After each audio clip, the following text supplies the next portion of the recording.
Hi, this is Sarit Switzer, and welcome to the It Is Taught podcast, a podcast devoted to the teachings of Rabbi Shneur Zalman of Liadi as recorded in his most famous work, the Tanya. My hope for this show is to make these teachings accessible and relatable to the average person, regardless of prior Jewish education or affiliation. The episodes follow the prescribed daily study portions and are meant to serve as practical lessons in how to live your life as your true self and develop an authentic and powerful relationship with your Creator. I have personally experienced the effects the study of this work has had on me, and I'm excited to share what I can of this knowledge with you. So please join me on this journey of learning, self-growth, and connection with your source.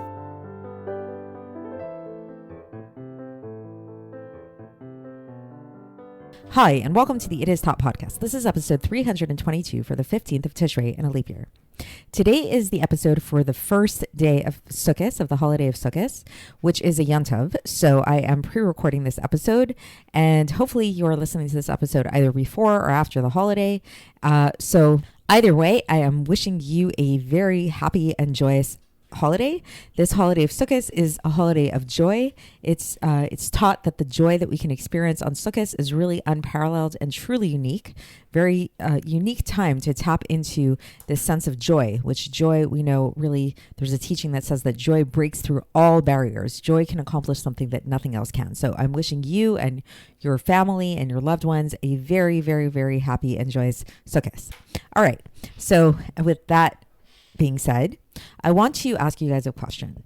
Have you ever been in a situation, which I think is a very common situation for that most of us have been through at least once, if not more in our lives, where you're sitting at a meal and you're having a very nice and pleasant conversation with somebody, and then at some point or another, you need to use the bathroom. So you get up and you go to the bathroom and you look in the mirror, and what do you see? You have a big piece of chunk of lettuce or parsley or some other type of food stuck right in the middle of your teeth. And it shows very obviously every time you open your mouth, every time you smile. And it's really horrifying, right? It's really embarrassing. And what's the first thought that you think, or what's the second thought? The first thought is just horror, right? Where you look at yourself and you see that piece of food stuck in your teeth. The second thought is, why didn't anybody tell me? I've been sitting there, I've been talking to this person for a good half hour, let's say maybe an hour, and the person didn't say anything to you. Like, how rude is that, right? On the opposite end of things, let's say maybe you've been in a situation where you're sitting and you're talking to somebody and you notice that they have a piece of food stuck in your teeth. Do you say something or do you not? So this is something that I've actually spoken about with my friends. The answer, just to let you guys know, is not ambiguous at all. You always say something. Always, always, always tell somebody if they have somebody stuck in your teeth, even if it's somebody you don't know, even if it's somebody you just met, whatever the case is, you always tell somebody. You always tell them if their shirt is untucked, whatever, these kind of things. People need to be told. But the fact of the matter is, people don't always say.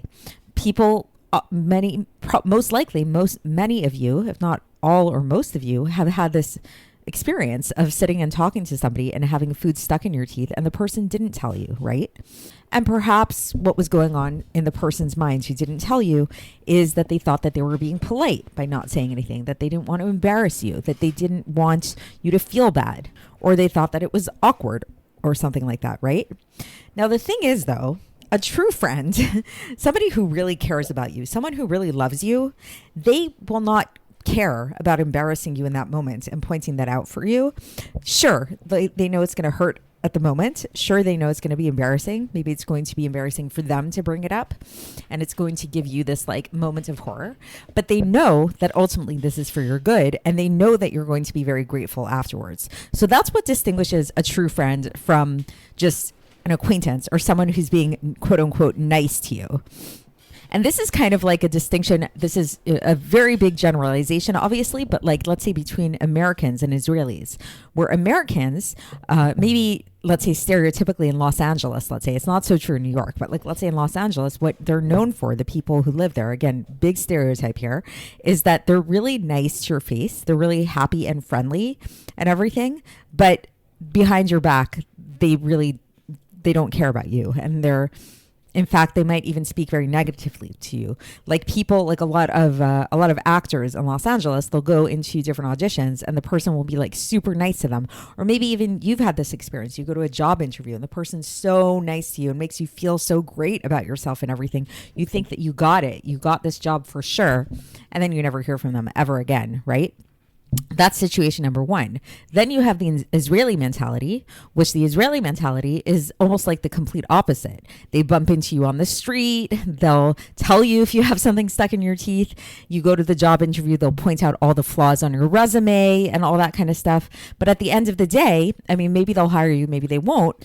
But at least you know where you stand. And more often than not, the surprise comes from the Israelis where you find out that they actually do care for you in spite of, and maybe by virtue of the fact that they're being so rude to you. Like the rudeness kind of shows a bond, you know? You see this with like guy friends a lot, that it's like the way that they like show love to one another is they punch each other and, you know, that kind of thing. They insult one another. I mean, that's maybe taking it to the extreme. But there is something to be said about that. That the whole thing about, you know, how I titled this podcast, yes, that shirt makes you look fat. If you ask somebody if you're wearing if you're trying on clothes in the store and you say to somebody, do these clothes make me look good? You're not just fishing for a compliment. I mean, maybe there are some instances where a woman might be fishing for a compliment. Maybe she's like, there's a woman who's about to go to an event and they're out the door and she asked her husband, like, do I look good? You know, maybe in that kind of situation, he should say yes. But if it's something that can be changed, if she has a few outfits in mind and she's trying on different outfits for a certain event, and one of the outfits truly makes her look fat, her husband should be honest. And he should say, you know, maybe some people will disagree with me on this, but I feel very firmly, you tell somebody if they're wearing something that's not as flattering on them as it could be, tell them. And it's actually, you're doing them a favor. You want them to look their best. Sure, it might hurt at the time. They might retort by saying like, what does that mean that I am fat? You know, like, what are you saying? Or something like that. But the truth is, no, you're not saying that they're fat. You're just saying that that particular outfit doesn't suit them. Obviously, it gets a lot more touchy if they outright ask you, did I gain weight? You know, and like, let's say they did gain weight, you know, like this is obviously a case by case basis. And I do think even in these instances, there could be times where it might be appropriate to tell somebody if you really feel like this is something that's going to maybe hurt in the short term, but ultimately is going to be for their benefit. Obviously, again, big disclaimer is this is a case by case kind of basis. But the point that I'm trying to make is that being quote unquote nice is not always as nice as you think it might be. And why do I bring all this up? What does this have to do with the Tanya? Because this is exactly the topic of today's Tanya in relation to God and his treatment of us. And the context for this and why we're talking about this now is because we've been learning this epistle 22 in Iggeres HaKodesh. And this epistle has been started off with the Alter Rebbe rebuking his followers, his Hasidim, for coming to him with all kinds of different worldly concerns and challenges, with all of their problems, all of their physical, personal problems. And he started off by saying, like, you know, this is not appropriate. He wants people to stop, and he doesn't want people to come to him with these worldly concerns. And then yesterday we talked about the idea that, well, even though maybe deep down, maybe on a certain level, truly the reason why people are so occupied with these worldly concerns is it's actually coming from a holy place, because ultimately a Jew wants nothing more than just to serve God. So ultimately, when they're concerned with these physical things, when people experience physical pain, the real hindrance to them isn't the physical pain itself, but it's that this physical pain is holding them back from serving God. And let's say if a person is lacking in the realm of money, let's say really deep down, it's because their soul wants more money to glorify God, to give tzedakah, to make beautiful Shabbos meals, things like that. So that's all true on a certain level. But what the Alter Rebbe pointed out yesterday is, let's not kid ourselves. And at the end of the day, we're all human, and we do get bogged down by physicality, and we do get bogged down by physicality for the sake of physicality itself. And we tend to get distracted from our true mission here on earth, which is more spiritual in nature, which is about using physicality for the sake of godliness. And instead, we tend to get bogged down by the body, by physicality, by the worldly things. And the proof of this is just how despondent people become. And the remedy for this despondency, says the Alter Rebbe, and this is what we're going to be getting deeper into today, is humility and subservience before God and accepting suffering with love and with gratitude. And so today we're going to talk about this from the angle of what I've been discussing in the introduction, which is this very idea that there should be this recognition that when we experience physical suffering here in the world, this is not God trying to harm us, God forbid, but in fact, God, it's the complete opposite. God is like, and even all the more so, like that good friend or that parent, that mother, whatever it is, that's telling us that we have food stuck between our teeth. That person that is hurting us in the short term, sure, like they're putting us in a place of discomfort, but that's only for our own good. It's in order to wash away the blemishes, to get the food out of our teeth, to get us to wake us up, to realize that there's a problem. Yes, those clothes make us look fat. Yes, we gained a bunch of weight and it's something looks off. We look unhealthy, something like that. And the truth is that when you see other people in the world, let's say people, non-Jewish people and things like that, where these things are not happening to them and they seem to have much better lives than you, it's not so simple. This could be, for them, this could be God just kind of being quote unquote nice to them. And who are we quote unquote nice to and don't tell the truth to? People that, like, you know, it's not that essential to us. It's not that important to us that they do better, that they improve, that they get that food out of their teeth or whatever. It's like, let them walk around with that dress that, you know, like if you don't care about somebody so much, it's like you're kind of like almost not going to notice if like they're not wearing clothes that are so flattering on them. The more you love somebody, the more you care about somebody, the more you're going to actually notice these little details in their lives, and you see their potential, and you see how much better they could be, and you're going to feel more compelled to point these things out and have them change. And that's really what's going on with God. And anytime we experience things in our lives that are uncomfortable and even result in suffering, God forbid, is that this is coming from a place of God pushing us to be our best selves, to tell us that there's something within us that needs refining, needs changing.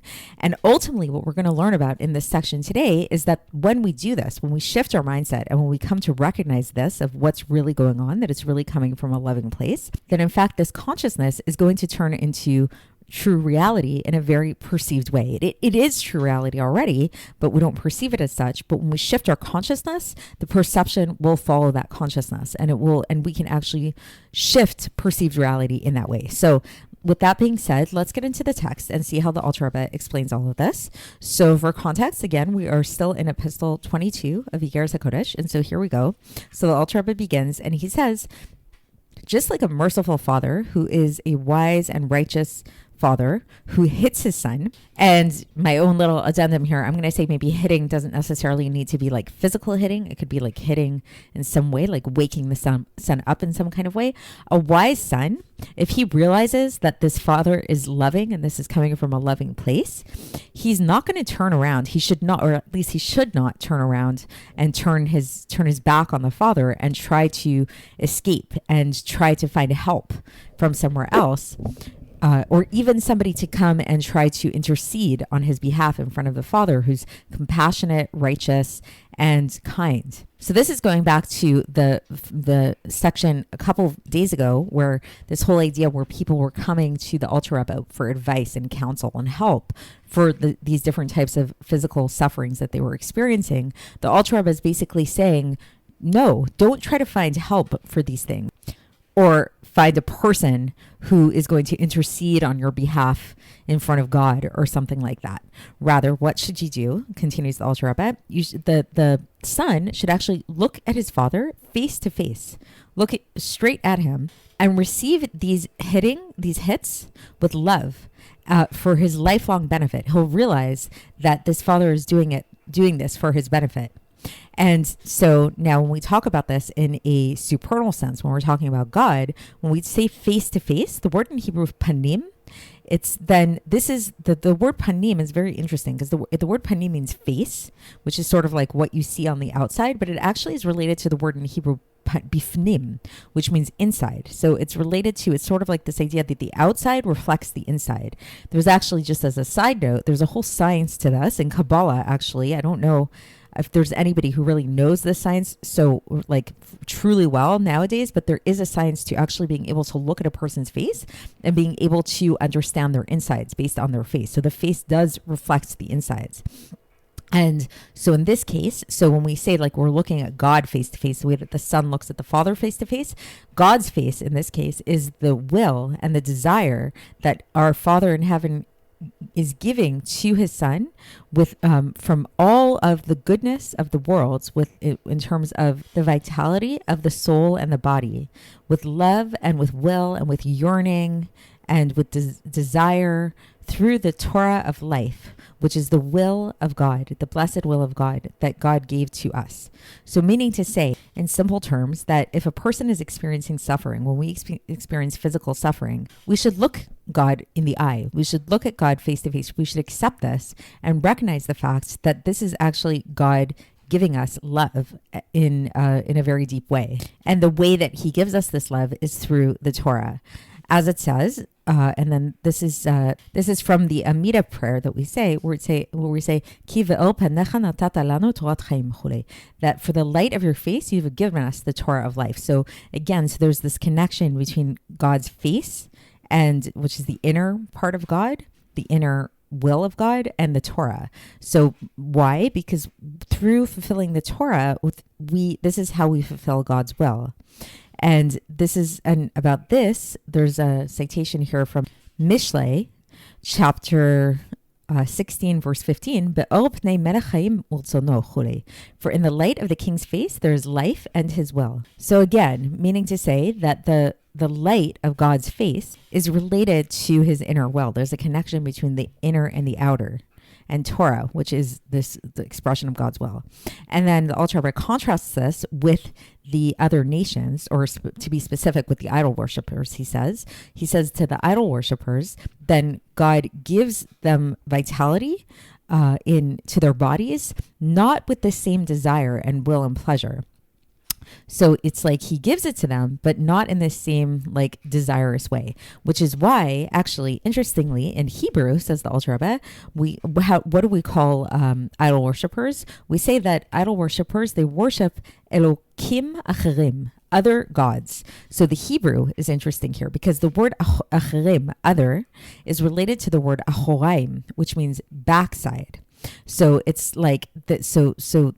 So here again, there's a connection between the face and inside. There's a connection between other and backside.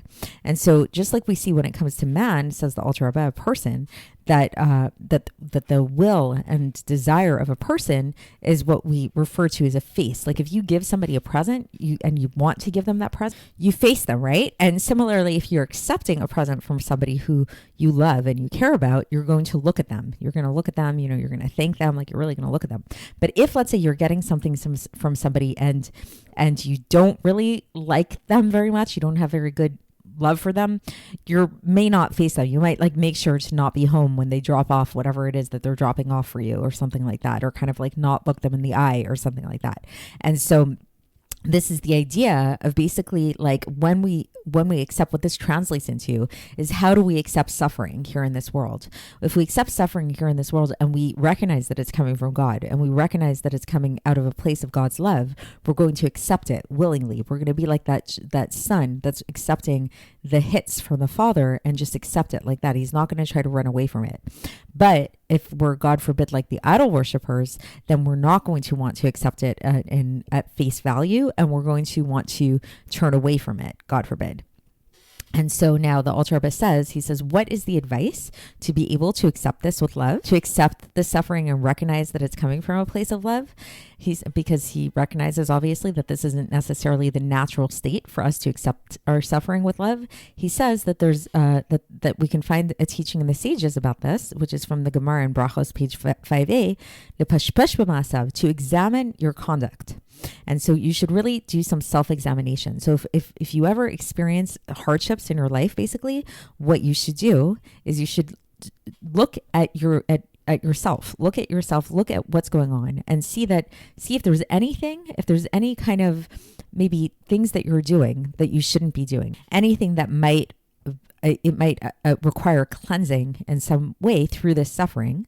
And through this kind of self-examination, then a person will clearly see, says the Alter Rebbe, the love of God coming to him, which this love upsets the natural order of divine conduct, because like God naturally is a more overtly loving God. So if something's going on that like it doesn't appear like you're receiving love from above, that there's hardships in your life, it's a good opportunity to examine what you're doing in your life that might require some kind of cleansing, that might require, like, it's not totally up to speed, not totally in par with what God wants of you. And the analogy that the Alter Rebbe gives here is for a king who's, let's say you have this very awesome and great king who cleans his only son and cleans his diaper for him out of his love, right? So it's like, if you ever picture, like, even just not a king, but a parent who's changing the diaper of a child, the child often will be screaming and crying, and it feels like the most horrible thing. And it's like, it's like so gross. It's like, there's like a dirty diaper and all that stuff. But we all know that that's actually coming from a loving place, and that the parent wants that child to be clean. And but the process of changing the diaper is very messy and very uncomfortable at the same time, but it's really ultimately for the sake of the child. And this is the same idea, is that when these things are happening to us in our lives that don't feel great, it's often because God is changing our diaper. That's what the Alter Rebbe is basically saying. And then he brings us support for this from Yeshayahu chapter 4, verse 4. Im rachatz Hashem tzuat b'not Tzion chulei, beruach mishpat chulei. So when God will wash off the filth from the daughters of Zion with a spirit of justice. So it's this idea basically showing us that God washes off the filth. And now we come back to this phrase that we brought up several times in Tanya, which comes from Mishlei chapter 27, verse 19, Chamaim hapanim el hapanim, that when you look in water, then the face gets reflected back at you, right? Like you look inside water and you see your face reflecting back at you. So there's a response to this. So meaning that when a person really arouses in their consciousness this awareness of the fact that this suffering they're experiencing is really just a way of God showing love and God cleansing them, this recognition of God's love towards them will arouse love within the heart of anybody who's understanding this, anybody who sees this love of God for the lower beings, meaning for us. And this love is a love which is more precious and better than any vitality in all of the worlds. As it is written, and this is a verse from Tehillim, a citation from Tehillim chapter 36, verse 8, Ma yekar chastecha chulei. What is more precious than, how precious is your loving kindness? And then also another citation also from Tehillim chapter 63, verse 4, Ki tov chastecha mechaim. Your chesed, your kindness is better than life itself. Because chesed, why is God's kindness better than love itself? Because this kindness is the aspect of love, which is the life of all life. It's the source of all life, of all the vitality of the world. As it is written, and this is again from davening, for the prayer, where we say Mechalkel Chaim b'Chesed, that God sustains life through Chesed. We've spoken about this in other parts of Tanya as well, that the source of all life, the way God brings life into the world, is through this Chesed. And so through this recognition, through realizing that God, that all of this, everything that happens to us, even the uncomfortable moments in our lives, is coming from a place of deep love within God. This will arouse this love within us. And then, says the Alter Rebbe, then God will then grant goodness, and he will make his face shine towards us in a way of revealed love that was first concealed within this rebuke and And the gvuros, the divine severities will become sweetened in their source, and all of the dinim, all of the judgments will be nullified forever and ever. So meaning to say that by changing our consciousness regarding our experience of suffering and of discomfort and of things that we don't like in this world, and recognizing that these are actually coming from a loving place within God, this shift of consciousness will actually lead to an actual shift in the source above, where there will be no more need anymore for us to be cleansed, to have this diaper change anymore. Our diaper will then be clean, really, for real, and it will be perceptible to us. And we won't have to do this like trick of the mind anymore of trying to see the good or whatever. We're going to actually see the good, because it's just going to be totally good in a very, very revealed way. So in words Hashem, that should be, God willing, that will be the case for all of us for this coming year, that we should only experience this revealed good and have this more direct connection with God in a very easy and happy way. So with that being said, I'll leave off here, and we will continue along these lines tomorrow when we conclude this epistle, and I will speak to you then. Thanks for listening to the It Is Taught podcast, hosted by Sarit Switzer. This podcast is dedicated in loving memory of my maternal grandfather, Avraham Yitzchak ben Binyamin HaKohen of blessed memory. Music by Shoshana. If you enjoyed this episode and would like to support the show, please share it with others and subscribe on YouTube, Apple iTunes, Spotify, or wherever you listen to podcasts. And make sure to leave us a 5-star review.